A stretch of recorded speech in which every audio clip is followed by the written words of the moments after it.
Open your Bible back to Psalm 84. And in the 84th Psalm, we're going to look at verse 10, 11, and 12. And people, I'm just telling you, I don't want you to be caught off guard. I want you to understand things are dark. Days ahead are definitely going to be dark. I'm not trying I don't want to scare anybody, but I don't want you to get caught in the last minute and think, oh no, we're fixing to run by a freight train. God's still in control. So when you turn on the TV and you hear bad things, just understand God's still in control. Is it bad? Yeah, it looks bad. Think about it. Think about it. You just put it in this perspective. President Trump could take a virus shutdown, get a vaccine of sorts, and have it on the market in a year. They can't even open a pipeline in 18 months. They can't even get a place. If you're going to shut down one place making baby formula, can't you open up another one in a matter of a few weeks since it's the same formula? Sure you can. But it's not important. They want more control. They like America to be under the world government. They want a one world government. That's what they're pushing for, people. That's biblical, okay? They want everybody to make the same. They want you to be able to live on what the people in China are living on. $3, $4 a day. $1.50 an hour. You say, preacher, I can't live on that. They don't either. They just exist. That's what they want, but God's the one that's still in control. And that's what we can't lose sight of. So when you turn it on the news and you hear I don't know if you keep up with it, but the NASDAQ and the S&P 500 is already going into a bull market. Y'all know or to a bear market. Y'all know the difference between a bull market and a bear market. Okay? When you think of a bull attacking, what does a bull do when he attacks? Brings his head up. When a bear attacks, he brings his paws down.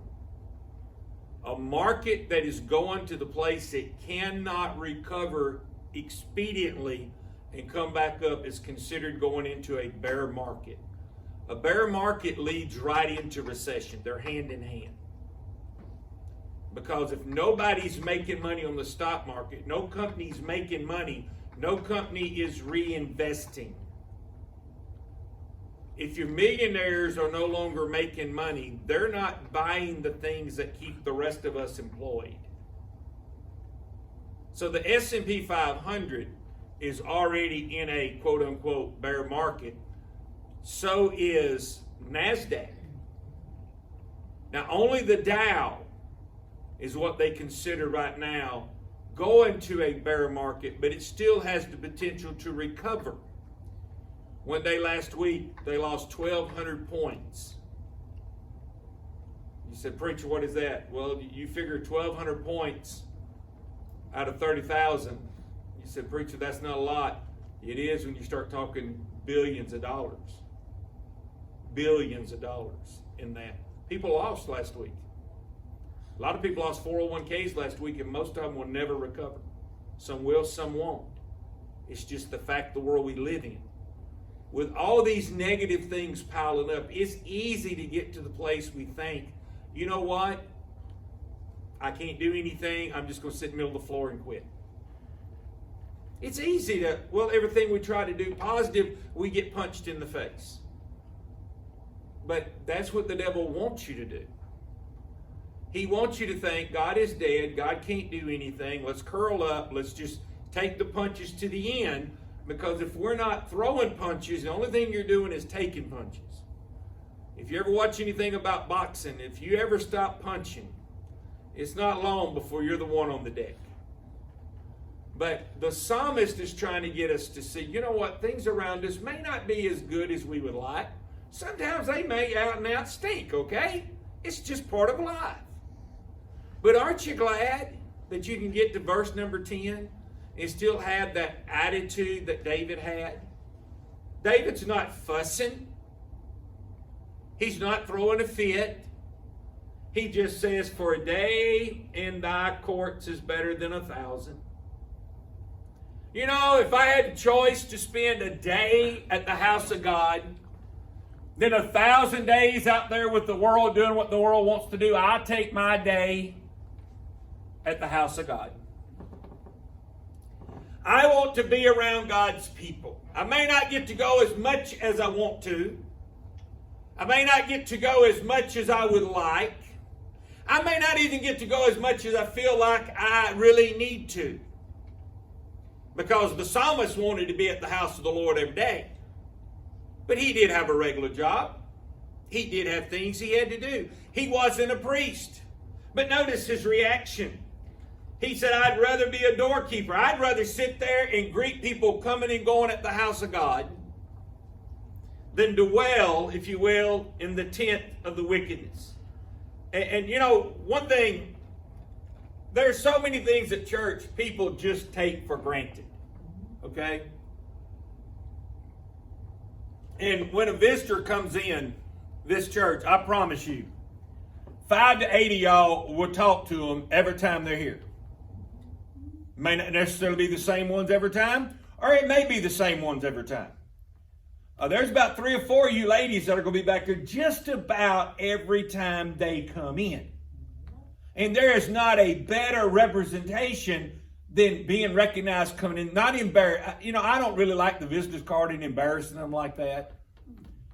But you going over and talking to them and welcoming them, that's the greatest non-embarrassing way to invite somebody to church.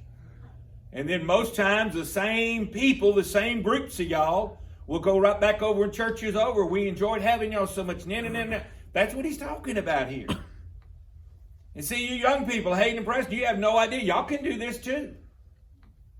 I'm not the only one that has to stand at the back door. Y'all can all go talk to them. Why? Because we want them to come back. Now be nice to them. Don't act like certain other people do. No, I'm kidding. But the truth of the matter is, that encouragement, and that's what David is referring to. David's saying, you know what? I would rather be, now remember this is written to the sons of Korah. They're the ones that took care of the temple, took care of the tabernacle. They brought the implements in. They took care of the business of the temple when it was time to go to church. He said, I'd rather be a doorkeeper, a gatekeeper, a lawn keeper, whatever you want to determine it as, in the house of God, than dwell in the tent of the wickedness. We have wicked all around us. We see them on every hand. We see them wherever they are. And the fact of the matter is, David said, I'd just rather go spend one day at the house of God than 1,000 days of having fun. Now, there's another reference to this. If you will go to 2 Peter chapter number 3.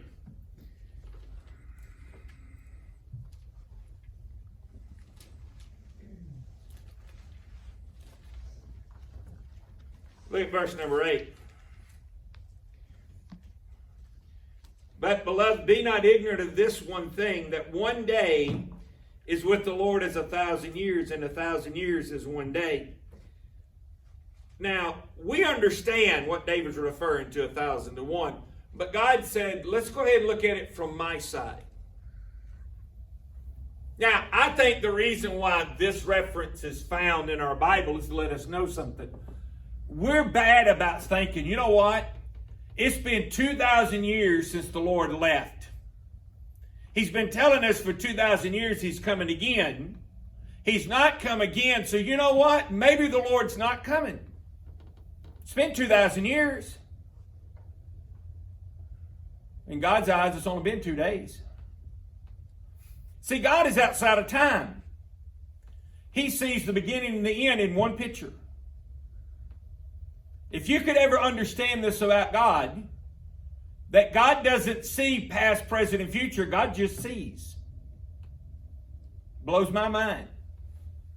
Because I know me. I have to think about the past. I see the present. And then I look to the future. Your mind works the same way, don't it? God sees all three at one time.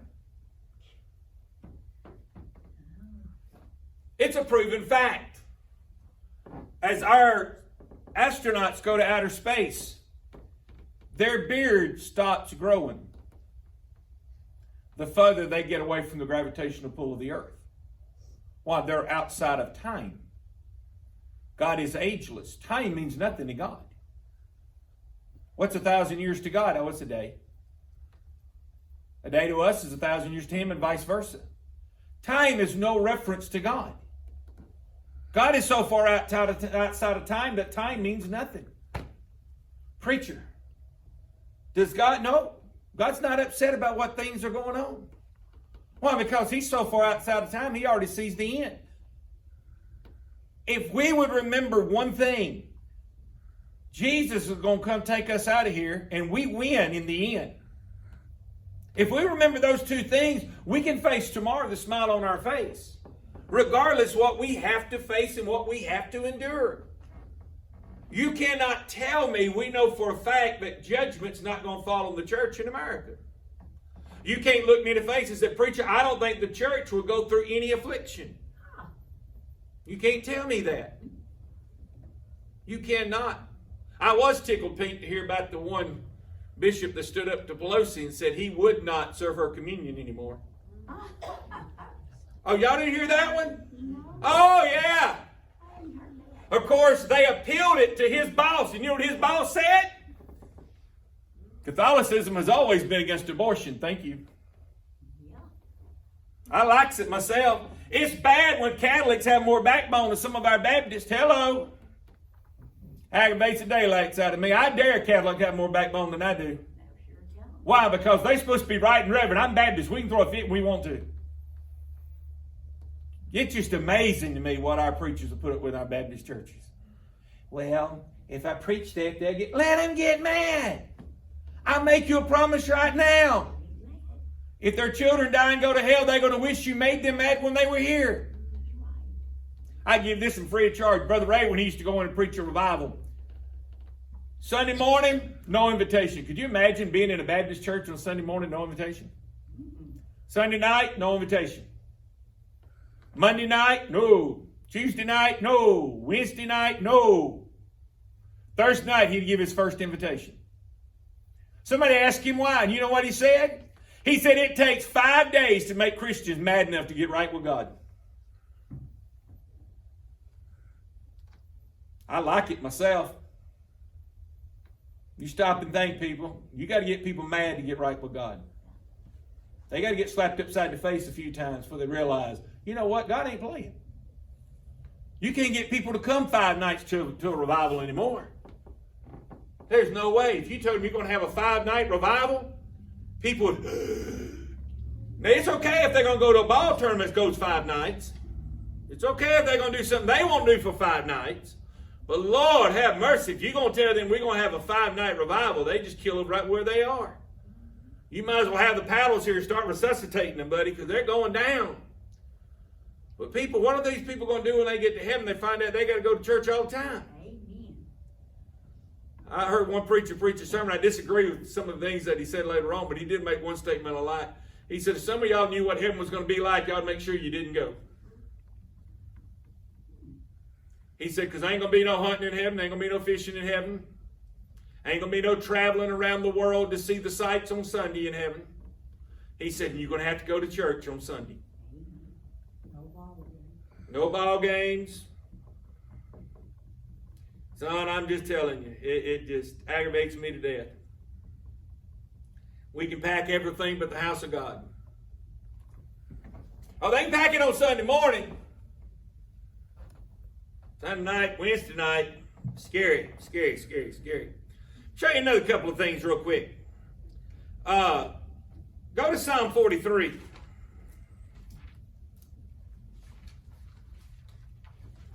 Look verse number 3 and verse number 4.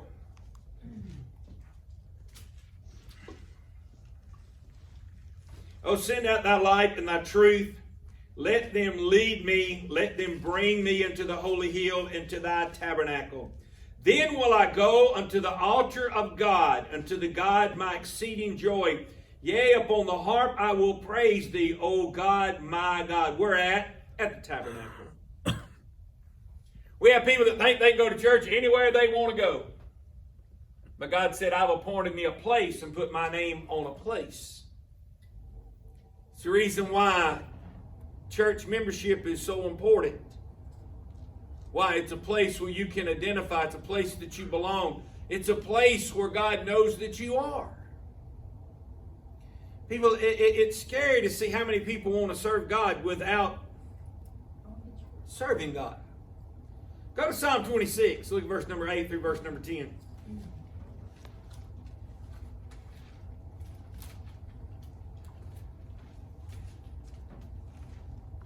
Lord, I love the habitation of thy house, and the place where thine honor dwelleth. Gather not my soul with sinners, nor my life with bloody men, in whose hands is mischief, in their right hand is full of bribes. David said, I don't want to hang around those people. Where do I want to hang around? God's people. I want to be around the people that know God, the people that know God by name. Remember when Moses had a choice? He was reared in Pharaoh's house. He could have stayed in Egypt. But he chose to suffer the affliction with his people, Israel, than to enjoy the pleasures of sin for a season. Because the only problem with sin is it's only for a season. You know, Marla and I, we're bad about watching old black and white movies. The old black and white B-series horror movies. You know, the ones that are so corny, if you get them close to a microwave, they'd pop on their own. You don't even have to turn the microwave on. It just pops. You know? I mean, they're so corny. Everybody has them because there's no license on them. And nobody really wants to admit they made the movie. Some of y'all know what I'm talking about, and some people don't. Those that like old corny stuff, you know what I'm talking about. And my wife will always say, is that so? So I'm bad about looking up the people's names. And it's amazing how many of those old actors and actresses live to be 95 and 100 years old. Three Stooges? No, Three Stooges, they were stupid. They died young. But it's amazing how many, and you could tell by their lifestyle who they didn't hang around. Then you could find some that were the party animals that made 45 and 50. How many of them committed suicide in their 35 and 45 year range? I mean, it's amazing. You could tell who they hung around. You could tell it. It's like I told one the other day. I said, that lady right there, Marla, I said something interesting about her. She went and she was going to take Hollywood by storm. Fell madly in love with a man. Left Hollywood, became a housewife. Opened up an antique shop, had 3 children, raised them and grandchildren. When her husband died after 54 years of marriage, her great-grandkids took care of her. She lived to be an old woman. She outlived her children and some of her grandchildren. But you know what? Hats off to her, buddy. She did something that should have been done. But if she'd have stayed with the flesh pots in Hollywood, I wonder how long she'd have stayed that way. I wonder if she'd have stayed in the temple of sin, how long she'd have stayed there. Because those that stay in Hollywood, people, they don't live very long. I give you an interesting age. 32. Have you ever looked up 32 in Hollywood? Bruce Lee was 32 when he died. Karen Carpenter was 32 when she died. You'll be amazed how many celebrities died at that 32-year mark. It'll blow your mind. 32. How many of y'all, I know when you're less than 32, you think you're smart. But how many when you look back at 32 realize you were still dumb then?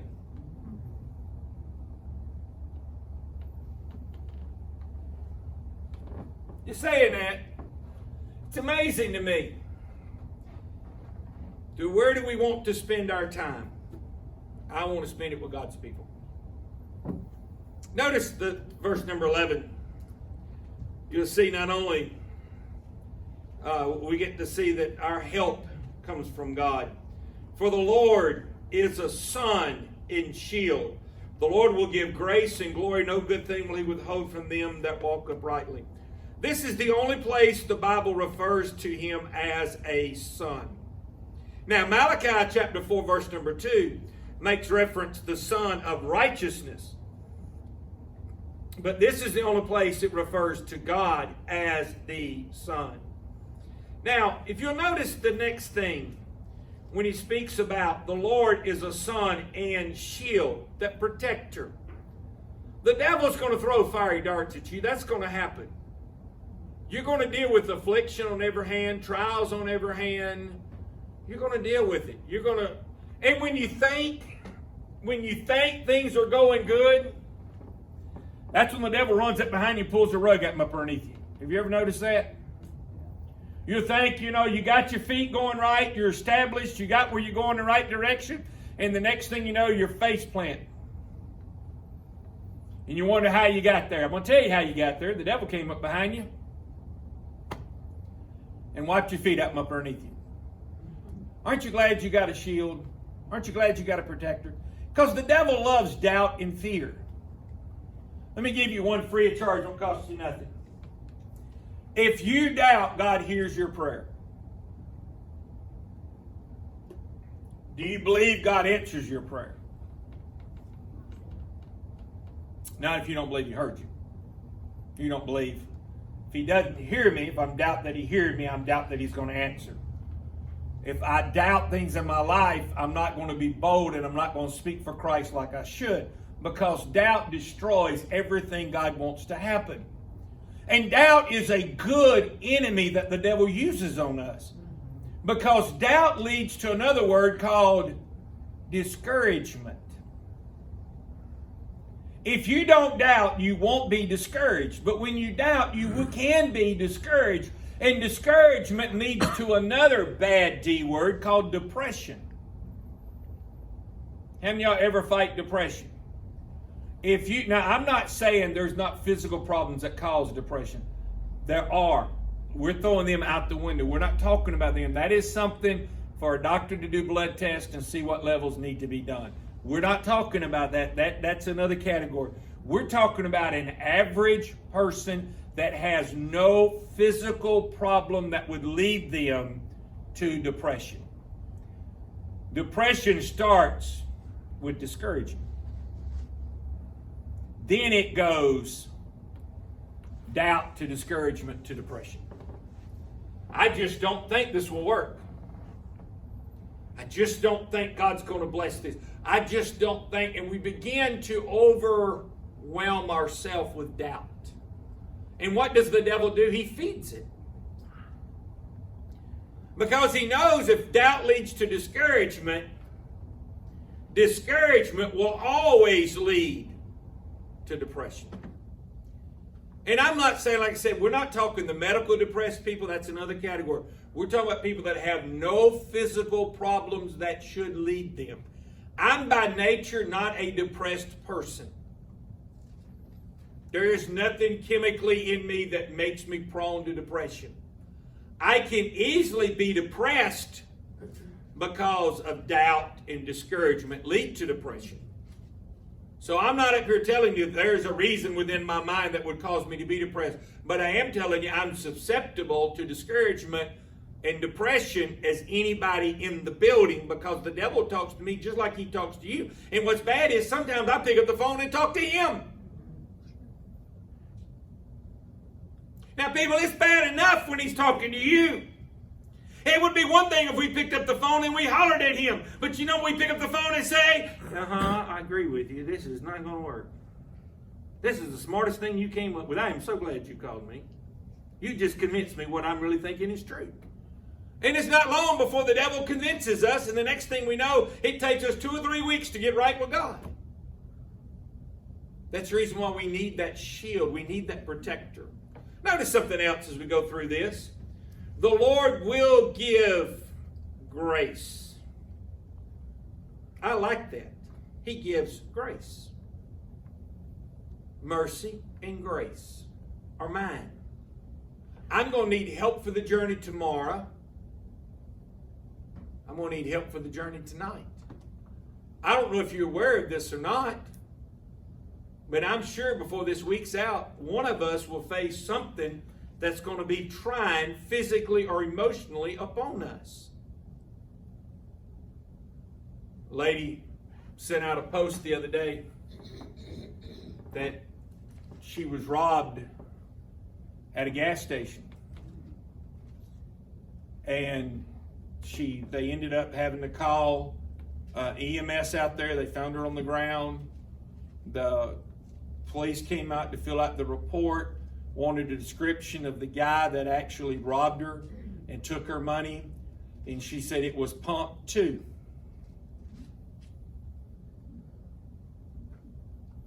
Do you know she sent that out to about 50 people, and they all panicked because none of them read the whole thing?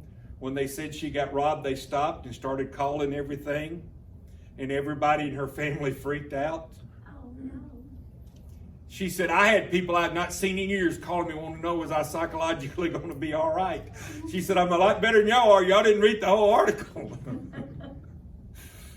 But people, I want to tell you, I put 3/8 of a tank of gas in that truck the other day. 3/8 of a tank was $50. And it's gone up twice since then. I'm just telling you, people, we don't know what it's going to be like. But you know what? He's going to give us grace for that too. He's going to give us grace to face whatever we have to face tomorrow. And he gives us another, as you go through this, not only do we see grace, notice something else. And glory. He's going to get the honor and the glory and the praise. And we're going to get a glimpse of that as we live for him down here. Because it's easy for us to get so caught up in this world that we forget all the facts of what's really going on. But you know what, people? I'm going to tell you, this is what we lose facts on.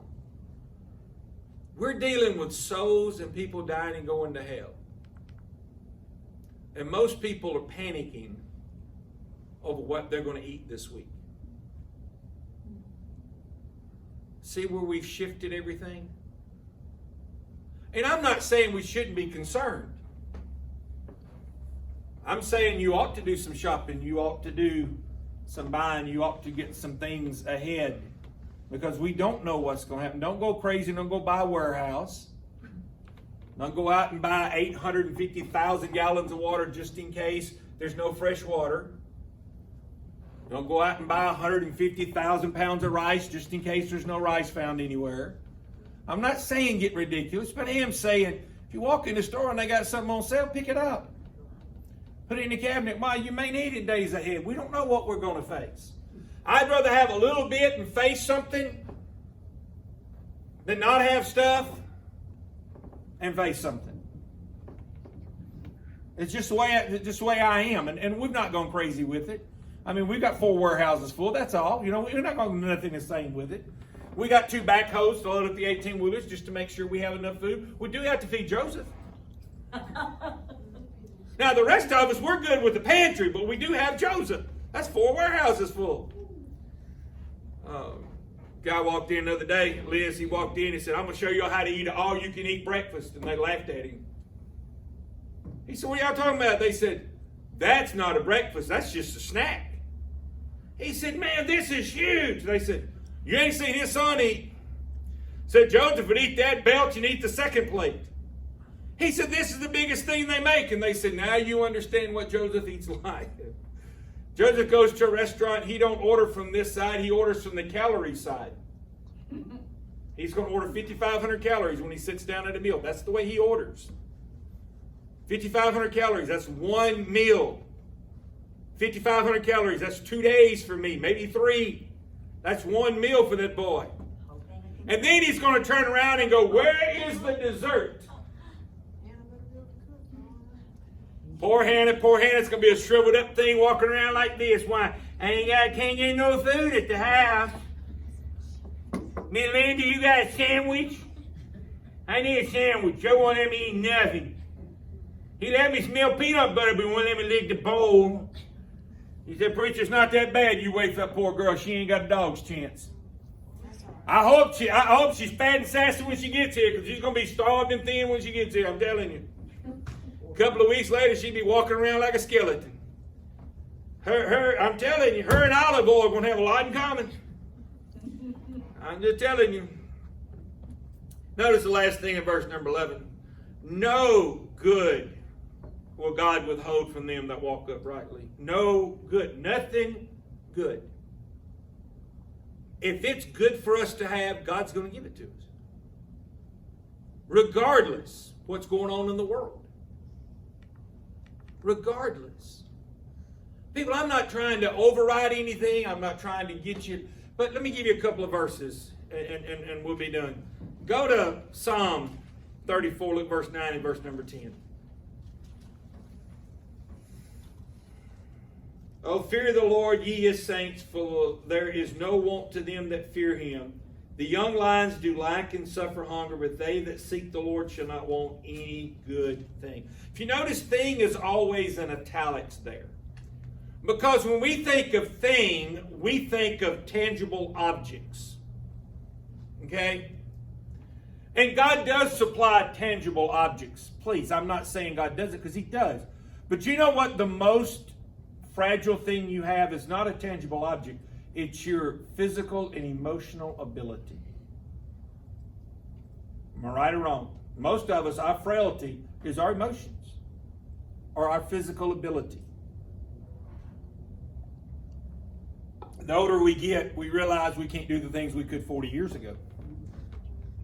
We don't heal near as fast. I heard one the other day, no comment, no laughing. This is serious. You ready for this one? You weren't there when this was said, but I likes it. When I was 10 years old, jumped 15 foot on a rope, missed the rope, hit the ground, bounced, rolled, got up, ran off on my bike and played and had a great day. 50 years later, I'm going to dig ice cream out of a container, separated my shoulder. Now I'm in bed rest for the next 6 weeks. Isn't it just about that frail? Yeah, we just about that frail. And the older we get, the more frail we realize we are compared to what we were. But isn't it amazing that God gives strength to frailty? Isn't it amazing that God gives strength to emotional? Man, our emotions can run in this world. We can panic. So when God gives us, he withholds no good from us. It's emotional, it's physical, and it's tangible. If we need food, God can supply food. If we need emotion, God can. Seek ye first the kingdom of God and his righteousness, and all these things shall be added unto you. What's found in chapter 6? Clothing, shelter, and food. God said, I'll supply. Notice verse 12. O Lord of hosts, blessed is the man that trusted in thee. Blessed is the man that put their trust in him. Why? Because they have an anchor. We live in a world today that doesn't have an anchor. We live in a world today that's all over the place. It's amazing to me how many people today, just give you one real quick. 80% of all illegal drugs are used in the United States. 70% of all legal drugs are used in the United States. This world is 7.5 billion people. America is only 340 million. But yet we use 70% of the world's drugs. We're a society that has been taught to be controlled by medication. If a child don't act right, you put him on medicine. If a child can't sit down and be calm, you put him on medicine. A child can't control their emotions, you put him on medicine. We've never done that before. The rest of the world don't. If you're in a foreign country and you can't control your emotions, they control it for you. If you're in Singapore, they take you out to the city limits. They take cane, they drop your britches in front of God and everybody, and they tan your leather. Singapore, they don't have a lot of unruly teenagers over there. Why? They drop your drawers in public and tear your hiney up. And they know it's going to happen. It's not if it'll happen, it's when it's going to happen. They say that doesn't deter, but they sure don't have a lot of crime over there we have. Why do we have it over here? Because they know they can get away with it. They know the only thing we're going to do is we're going to put you in a padded cell with yourself. Boys walk down to hear a kid, small kid like that, hollering and screaming, future client, I'll be seeing you in a few years, boy. You better beef up, because we are. Joe told one of the day, said, you need to understand something right now. He said, your daddy couldn't handle me when he was young. He said, I know he can't handle me now, and if I come in there, you ain't going to like what you fixing to get. Because I will tan your hide. You know, they said the boy calmed down real quick. If you're on the other side of the door and you're screaming at me, and I'm 5'6" and you're 6'5", and I weigh $150 and you weigh 300 pounds, I bet you I'd shut up on the other side of that door too. People, I'm just telling you, but it's amazing the world in which we live that has lost everything. We think, hey, we'll give them medicine, it'll control. No, it doesn't work. If you don't learn to control yourself, you know what you find out happens? You're in a mess the rest of your life.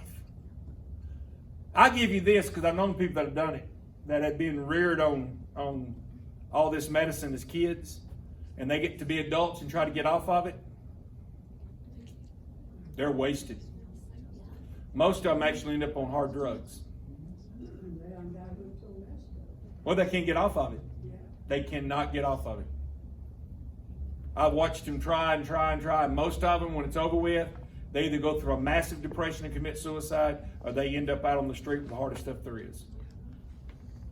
Why? Because if you can't have victory over it, and you have to remember, it's just like, let me give you a reference, okay? Do y'all know how pain medicine works? Pain medicine dulls the senses between the nerves when they fire, right?